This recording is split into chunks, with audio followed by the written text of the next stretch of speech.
She is out cold. You have 2 hours. Just don't leave any marks. My mother's voice whispered right above my pillow. I kept my eyes shut, fighting the heavy drugs in my system. As I realized, she wasn't tucking me in. She was selling me. The man beside her reached out and stroked my hair like he was inspecting a used car. In that second, I knew the truth. I wasn't a daughter in this house. I was inventory. Before I tell you what I found in my mother's tea cupboard the next morning, drop a comment below. Tell me where you're watching from and what time it is for you right now. I need to know someone is witnessing this. I waited until the heavy oak door clicked shut and the footsteps faded down the gravel driveway before I dared to open my eyes fully. My name is Jade. I am 27 years old, and up until 3 hours ago, I thought I was just the boring, dependable financial analyst of the family, the one who paid the bills while my brother Ryan played the prince. Now I knew better. I wasn't just dependable. I was collateral. Lying there in the dark, the chemical fog in my brain started to lift, and with it, the scattered puzzle pieces of the last month clicked into a horrifying picture. It started with my mother, Patrice, insisting I move into the garden suite. She called it an upgrade, a generous way to give me my own space. In reality, it was a converted garage with a lock she controlled, detached from the main house and isolated enough that no one would hear a scream. And then there was Ryan, my golden boy brother who couldn't hold a job but somehow always had cash for poker. Every night for the past 3 weeks, he had brought me a cup of his special herbal blend. He said it would help with my work stress. He stood there and watched me drink every drop, smiling that charming smile that had gotten him out of every mess he'd ever made. I thought it was an act of service. It was maintenance. He was sedating the merchandise before the buyer arrived. I know what you are thinking. Why didn't I pack a bag right then? Why didn't I run the moment the sun came up and the drugs wore off? It is a logical question. But abuse isn't logical. It is a slow, methodical training process. You see, I didn't leave because I had been trained for 20 years to stay. I had been groomed to believe that my suffering was the currency that bought my family's happiness. I remembered when I was 18. I had a full scholarship to a university out of state. A ticket out of this rotting estate. Then Ryan got a DUI. Not just a ticket, but a felony charge involving significant property damage. My mother sat me down at the kitchen table, weeping into her handkerchief, and told me that family makes sacrifices. She didn't ask me. She told me. They drained my college fund to pay for his high-powered lawyer. They sacrificed my future to buy his freedom. And I let them. I accepted it because I thought that was my role. I was the fuel, and Ryan was the fire. This drugging, this selling of my body, it wasn't an anomaly. It was just the final, physical evolution of a lifetime of financial cannibalism. But as the sun began to bleed through the curtains, something inside me snapped. The chemicals were wearing off, and the clarity that replaced them was cold, sharp, and lethal. I looked at the empty teacup on the nightstand. The dregs of the sedative were still there, a brownish sludge at the bottom. I didn't wash it. I didn't cry. I got up, my legs still trembling, and I walked over to my laptop. They thought they had broken me. They thought I was a glass doll they could keep on a shelf and rent out whenever the interest rates went up. But they forgot what I do for a living. I find hidden money. I track buried assets, and if they wanted to treat our relationship like a business transaction, I was about to audit them into the ground. I didn't pack a bag. I didn't call a taxi. Running is what victims do, and I was done being a victim. I took a shower, scrubbed the smell of Ryan's tea off my skin, put on my sharpest blazer, and went to work. My office was a fortress of glass and steel, a world away from the rotting mansion and its secrets. I sat down at my desk, my hands steady, and opened my laptop. I didn't need to hack into the Pentagon to destroy them. I just needed to look at the books. I pulled up the login page for the family's shared cloud drive. My mother used it to store everything from tax returns to Ryan's embarrassing childhood photos. I tried the password she had made me set up for them years ago. Family first. Access denied. Of course, they had changed it. I paused, staring at the blinking cursor. I thought about who held the power in that house. Who was the center of Patrice's universe? I typed in Ryan's birthday. Access granted. It was pathetic. It was insulting. But it was exactly what I expected. I didn't have to dig deep. There was no encrypted folder, no complex hiding spot.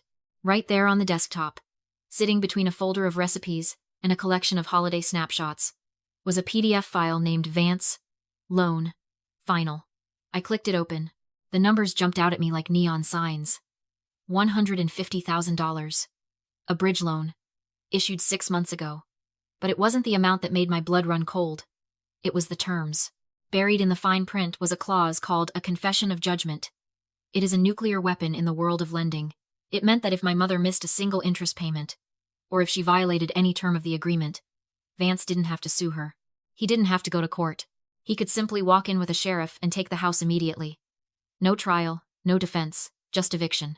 I sat back in my chair, the pieces finally locking together.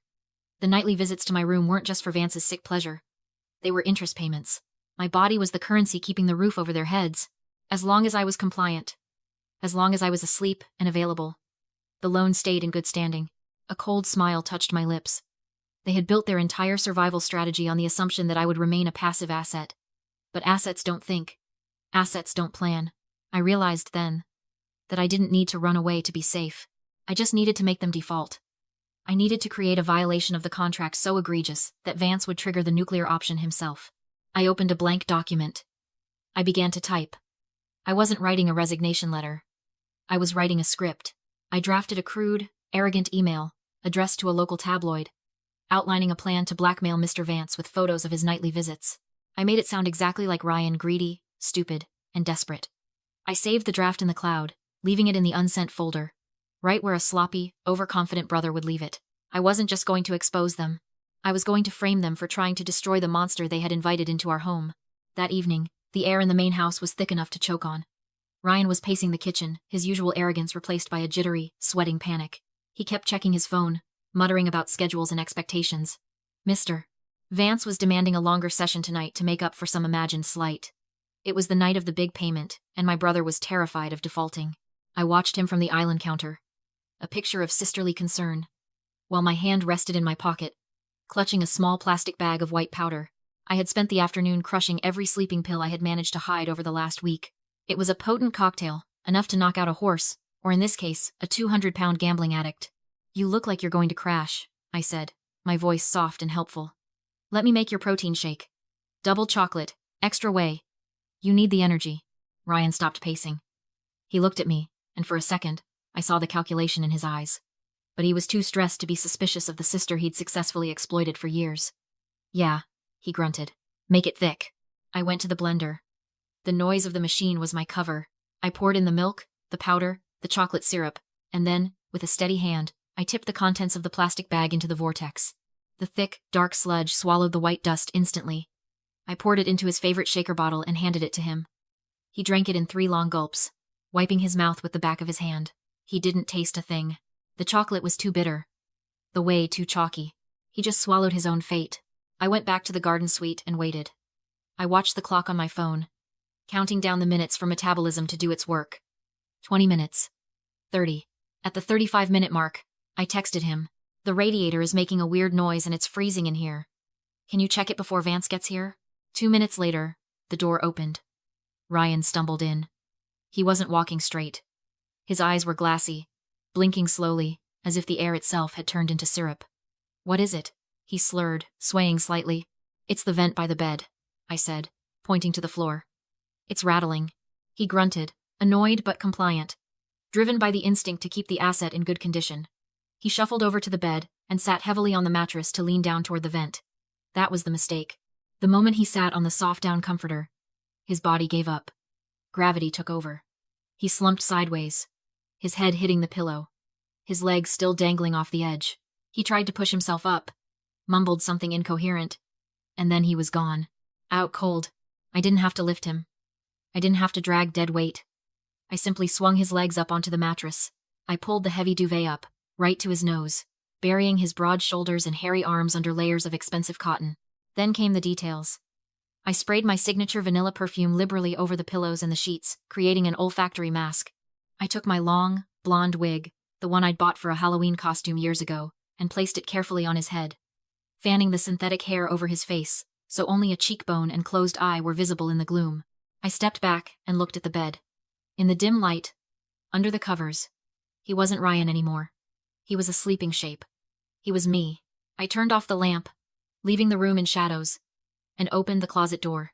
I stepped inside among my hanging coats, phone in hand, and waited for the show to begin. The closet smelled of cedar and old wool. I pressed my eye to the slats of the louvered door, my phone raised, the red recording dot pulsing like a heartbeat in the dark. The app was open, streaming live to a private server I had set up that morning. The link had been sent to a Dead Man Switch email. ready to blast to every contact in my mother's phone if I didn't enter a code within 20 minutes. The bedroom door creaked open. A sliver of hallway light cut across the floor, revealing two silhouettes. My mother entered first, her voice a hushed, obsequious purr. "Right this way, Mr. Vance. Watch your step." Vance followed her in, bringing the smell of stale cigar smoke and expensive cologne into the room. He moved with the heavy, entitled gait of a man who owned everything he touched. "She's asleep?" he grunted. "Out cold," Patrice whispered. "Just like always. You have the usual time. I'll be right at the bottom of the stairs." She backed out and closed the door, plunging the room into darkness again. I held my breath. I watched through the slats as Vance approached the bed. He didn't hesitate. He sat on the edge of the mattress, the springs groaning under his weight. I saw him reach out, his hand hovering over the figure under the duvet. "Beautiful," he muttered. He leaned in, his hand sliding under the covers to stroke what he thought was my arm. He frowned. He moved his hand up, toward the chest. Then he froze. The texture wasn't right. The shape wasn't right. He ripped the duvet back. Even in the dim light, the silhouette was wrong. He fumbled for his phone, turning on the flashlight. The beam hit the bed. It didn't illuminate my sleeping face. It lit up Ryan's slack jaw, his 5 o'clock shadow, and the blonde wig askew on his head like a roadkill animal. "What the hell?" Vance roared, scrambling backward, knocking over the nightstand lamp. The crash was deafening. I kicked the closet door open. I didn't turn on the overhead lights. I just held up my phone, the flash blinding him. "Good evening, Mr. Vance," I said, my voice steady, cutting through the chaos. "I believe there's been a mix-up with your merchandise." The door flew open again. Patrice rushed in, flipping the light switch. She froze, her eyes darting from me, fully dressed and filming. To Vance, furious and cornered. To Ryan, still comatose in the wig. "Jade?" she shrieked. "What have you done?" "Me?" I stepped forward, keeping the camera trained on her face. "I think the question is, what have you been doing, Mother? You and Ryan. Selling tickets to my bedroom?" Vance was buttoning his jacket, his face a mask of purple rage. "You set me up," he spat at Patrice. "You said she was compliant." "She is. She was." Patrice hyperventilated, twisting her hands as she turned on me. "Jade, stop filming. Put that away. You don't understand, we never let him hurt you." I stared at her. "Hurt me? I sat on the stairs every time," she screamed. "He just wanted to look, maybe take photos. You were asleep. You never felt anything. We kept a roof over your head. It was harmless. That was the sickness." I felt nothing but ice. "Harmless?" I said quietly. "Because I was unconscious. It wasn't a crime? To you? I wasn't a person, I was an object you used when the bills were due." I turned the camera on Vance. "You liked it that way, didn't you? The sleeping doll. The one who couldn't say no. I'm leaving." Vance growled. "I wouldn't," I said, pointing to the glowing laptop. "You may want to read the email my brother was drafting to the press." He scanned the draft, anonymous allegations, timestamps, threats, his face drained white. He didn't see a victim. He saw a failed extortion attempt. "You think you can play me?" he said coldly. He pulled out the gold master key. Moments later, the deadbolt slammed. Clause 4. Confession of judgment. You attempted blackmail. I'm seizing the collateral. This house is mine. He called security. Lockout in 60 minutes. Patrice collapsed. I stepped over her. "Start packing, Mother." Outside, as I tried to leave, Ryan staggered into my headlights with a tire iron. "You destroyed this family." I rolled down the window and held up my phone. "No. You did. I showed them the forensic handwriting report. You forged Mom's signature. You stole the house to cover your gambling debts and used me as the distraction." The silence was total. "You signed it?" Patrice whispered. Ryan cracked. "I had to. That was his mistake." My mother's scream was feral as she attacked him. Vance dialed 911. Bank fraud. Identity theft. I drove away as the police lights flooded the estate. That night, I slept in a locked hotel room free, unafraid. I had burned the bridge, and the fire lit the way out. If you've ever had to burn a bridge to survive, you're not alone. Trust your gut.